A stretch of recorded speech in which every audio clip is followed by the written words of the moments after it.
प्यारे बच्चों, नमस्कार। इस वीडियो में हम एक कैलेंडर के महत्वपूर्ण टॉपिक के बारे में बात करने वाले हैं, जिसमें आपको डायरेक्ट डेट निकालना होता है। तो डायरेक्ट डेट जिसमें निकालना है, जैसे दे दिया गया कि 15 अगस्त 1947 को कौन सा दिन है। तो इस प्रकार के प्रश्नों को आज हम देखेंगे और एक अच्छे तरीके से, मतलब हम कह सकते हैं कि बिना किसी फार्मूले के आप इसको लगा सकते हैं। इसमें कोई भी फार्मूला आपको याद नहीं करना पड़ेगा। जैसे चलिए देखते हैं कि मान लीजिए हमने कहा कि 15 अगस्त 1947 को कौन सा दिन होगा। 15 अगस्त 1947 को कौन सा दिन होगा, कौन सा दिन होगा। अब वैसे तो इसका सबको जो है, इसका आंसर सबको रटाता है। इसका जो आंसर आता है वो क्या होता है, शुक्रवार। ठीक है, इसका जो आंसर आता है वो शुक्रवार है। लेकिन एक अच्छे तरीके से इसको हम कैसे लगाएंगे बिना किसी फार्मूले के, तो उसको चलिए हम देखते हैं। जैसे कि यहाँ लिखा गया है कि 15 अगस्त 1947। तो जब भी डायरेक्ट डेट का सवाल आपको दिया जाए, तो सबसे पहले तो इस वर्ष से आपको एक कम कर लेना है। तो कितना कर लिए, 1946। ठीक है, तो सबसे पहले पहला जो स्टेप हुआ हमारा, इससे एक वर्ष कम कर लिए, 1946। अब यहाँ देखिए, यहाँ क्या करना है। यहाँ आपको दिया गया है 15 अगस्त। अब 15 अगस्त तक हमें जाना है। कहाँ से, शुरू से लेके, जनवरी से लेके 15 अगस्त तक जाना है। अब जनवरी में 31 दिन का होते हैं। जनवरी में कितने दिन होते हैं, 31। लेकिन ये कैलकुलेशन के लिए हमें ये 31 नहीं लिखना, हमें जनवरी में कितने विषम दिन होते हैं उसको लिखना है। ठीक है, जैसे विषम दिन निकालने के लिए हम क्या करते हैं कि अगर 31 का है तो 7 से भाग करते हैं, और यहाँ पे 7 चौक 28 और रिमाइंडर कितना आया, 3। तो ये जो रिमाइंडर आता है यही है हमारा विषम दिन। तो जनवरी में विषम दिन हो जाता है 3। अब हम बात करते हैं कि फरवरी में कितना, जो कि 1947 है। 1947 क्या है, साधारण वर्ष है। तो इसमें जो है 0 हो जाएगा। फरवरी में 0 हो गया। उसके बाद मार्च में 3 होता है, क्योंकि मार्च जो है 31 का होता है। उसके बाद अप्रैल, उसके बाद मई, उसके बाद जून, और उसके बाद जुलाई, और कहाँ तक जाना है, 15 अगस्त तक। ठीक है, अब हम कहाँ तक चले आए, 15 अगस्त तक। अब इसको भी आपको सिंपल यदि करना है तो इसको भी सिंपल कर सकते हैं। कैसे, जैसे 15 है तो यहाँ पे आप 15/7 करेंगे तो 7 दूना 14 और रिमाइंडर 1 आएगा। यहाँ 15 लिखेंगे तब भी वही उत्तर आएगा, 1 लिखेंगे तब भी वही उत्तर आएगा। ठीक है, अब यहाँ पे क्या करना है, अब इसका हमें जो है जोड़ देना है सबको। यदि कोई 7 का मल्टीपल बन रहा है तो उसे काट देना। जैसे 15, 3, 18 और 6, 21। 21 7 का मल्टीपल है, हमने काट दिया। अब 3, 2, 5, 2, 7। ठीक है, अब यहाँ से हमारा कितना आ गया विषम दिन, 3। तो यहाँ अब हम 3 लिख लेंगे। ठीक है, अब कितना आ गया हमारा, 3 आ गया। अब हम चलते हैं इसके पास, इसको अलग कर लेना है, 1900 और 46। अब क्या करना है आपको कि 1900 जो है एक साधारण वर्ष है, लेकिन शताब्दी साधारण वर्ष है। और जब इसको हम 400 से भाग करेंगे तो यहाँ पे क्या आता है, रिमाइंडर जो होता है वो 300 आएगा। और 300 में जो विषम दिन की संख्या होती है वो कितनी होती है, 5। 300 में विषम दिन की संख्या कितनी आएगी, 1। यदि आपको विषम दिनों की संख्या ना पता हो तो नोट कर सकते हैं। 100 साल में विषम दिन 5 होते हैं, 200 साल में 3 होते हैं, 100 साल में, 300 साल में 1 होता है, और 400 साल में विषम दिन 0 होते हैं। ठीक है, तो यही इतने का हमें काम इसमें पड़ता है। अब यहाँ पे हमारा 1 हो गया, और यहाँ पे 46। और जब इसमें हम एक लीप वर्ष निकालेंगे तो इसको 4 से डिवाइड करेंगे तो 11 चौक 44 हो जाता है। अब ये 46 + 11 हम जोड़ते हैं, क्यों, क्योंकि ये जो टोटल हमारा है ऑड डेज आ जाता है। ऑड डेज कहिए या डेज कह दीजिए। और 46 47 10 57 आ गया यहाँ से। और आप इसको सिंपल भी कर सकते हैं, चाहे तो 3 + 1 + 57 यहाँ जोड़ लीजिए, चाहे यहीं पे 57 को आप 7 से फिर डिवाइड कर दिए, 7 8 56 और रिमाइंडर कितना आ गया 1। तो यहाँ 57 न रख के हम 1 रख देते हैं। और उसके बाद 3 1 4 1 5, ये कितना हो गया 5। अब 5 किसका कोड होता है, शुक्रवार का। 5 किसका कोड होता है, शुक्रवार का। तो इतना तो आपको याद रखना है कि जनवरी का 1 होता है, फरवरी का 2, मार्च का 3। ठीक है, तो इस प्रकार से आपको याद रखना है। अब हम चलते हैं दूसरे सवाल पे। आज हम इस प्रकार के सवालों को बेहतरीन तरीके से देखने वाले हैं। आपको ये याद रखना है कि 100 साल में विषम दिन कितने होते हैं 5, 200 साल में 3, 100 और 300 साल में 1 और 400 साल में 0।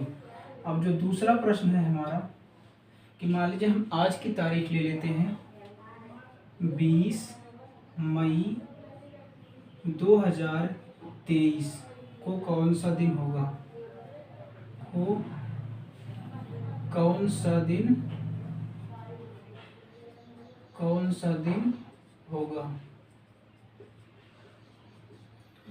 अब हमारा प्रश्न है कि 20 मई 2023 को कौन सा दिन होगा। तो सबसे पहले इसमें भी वही पुराना तरीका आपको लगाना है। सबसे पहले क्या करना है कि यहाँ से आपको एक कम कर लेना है। यहाँ पे क्या लेना है 2022 ले लेना है और उसके बाद अलग कर देना है। सेंचुरी ईयर को अलग कर देना है और जो ये वर्ष है इसको अलग कर देना है।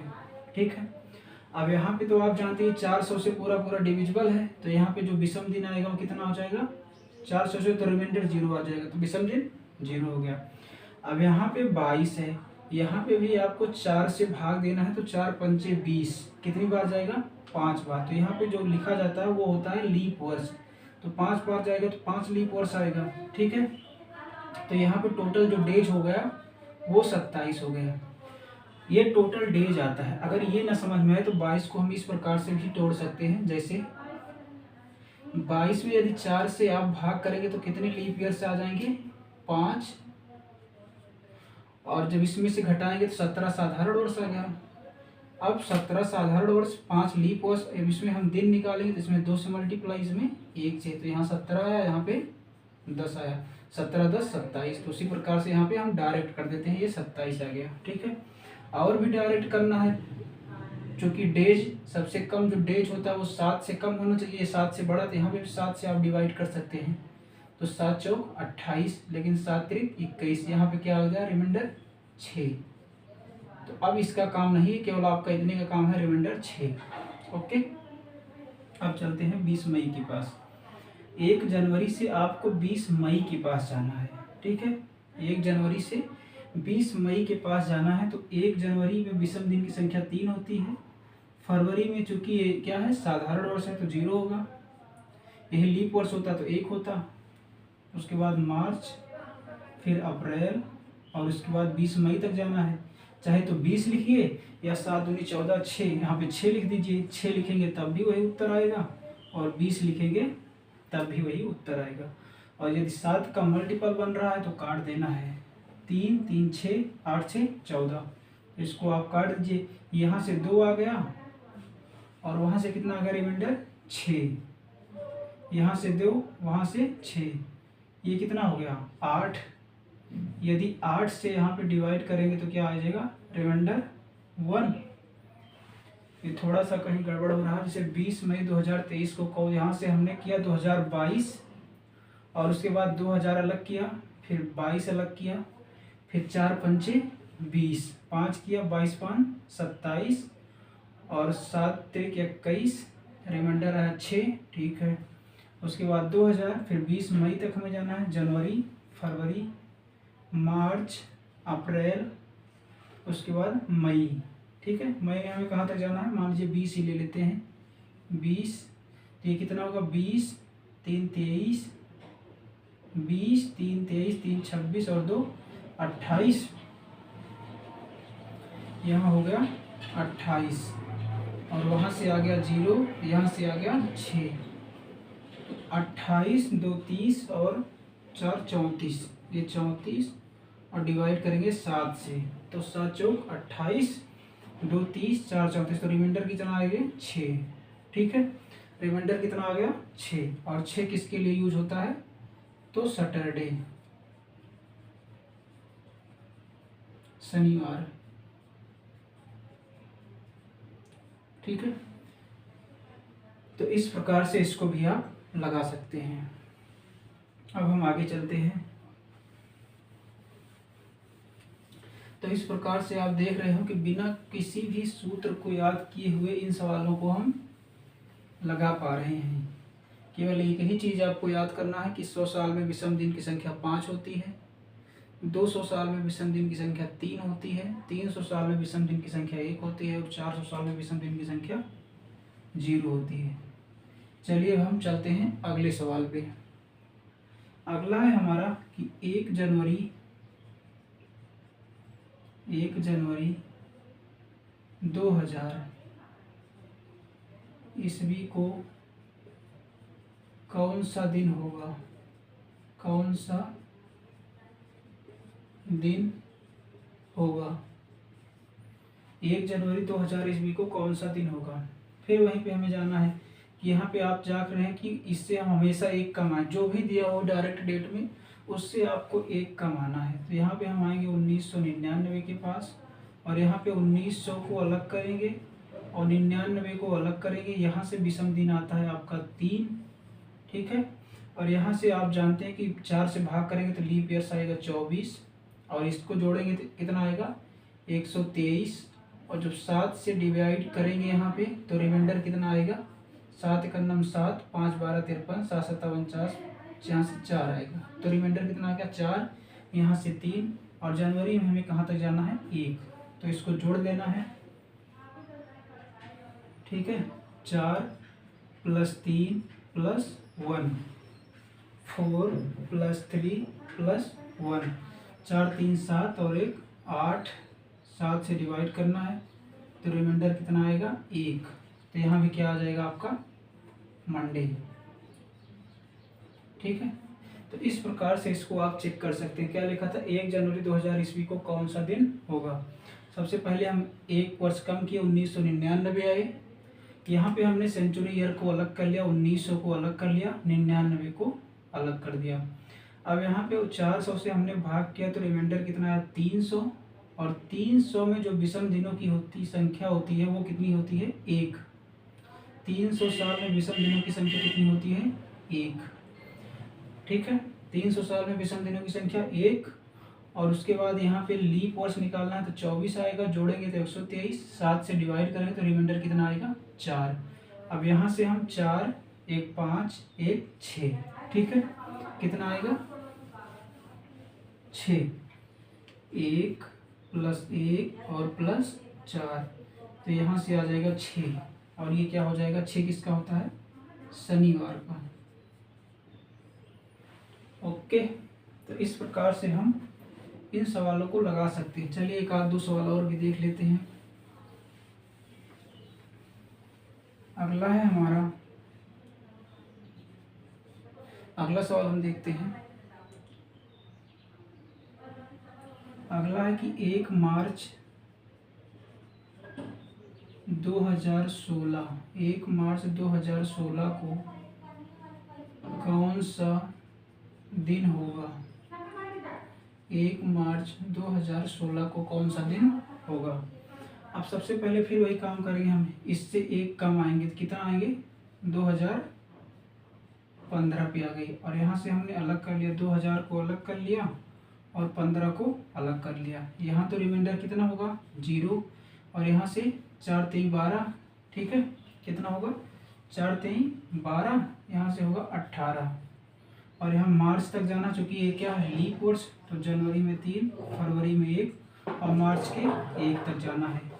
तो यहाँ पे आप चाहे तो 7 से डिवाइड कर दीजिए, 7 में 4 18, रिमाइंडर 4 आ गया, 3 1 4 5 5 4 9, 9 को 7 से डिवाइड करेंगे तो रिमाइंडर कितना आएगा 2 और 2 किसके लिए यूज होता है तो ट्यूसडे, किसके लिए यूज होता है ट्यूसडे मतलब मंगलवार।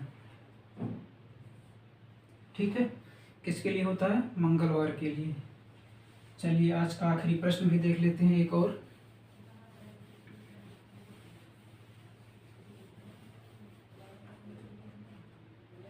अगला प्रश्न है हमारा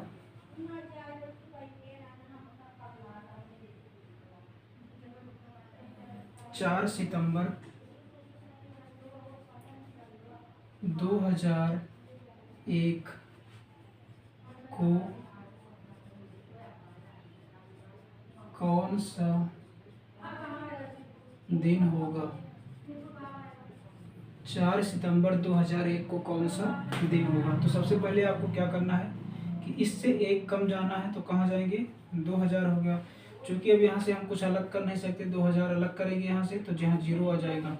और हमें कहाँ तक जाना है? 4 सितंबर तक जाना है, ठीक है। और ये क्या है? साधारण वर्ष है तो जनवरी, साधारण वर्ष है तो फरवरी जी को रोका, उसके बाद मार्च, उसके बाद अप्रैल, उसके बाद मई, उसके बाद जून, फिर जुलाई, फिर अगस्त, फिर सितंबर में 4 तारीख तक। यहाँ से कोई मतलब ही नहीं, यहाँ का 0 हो जाएगा, ठीक है।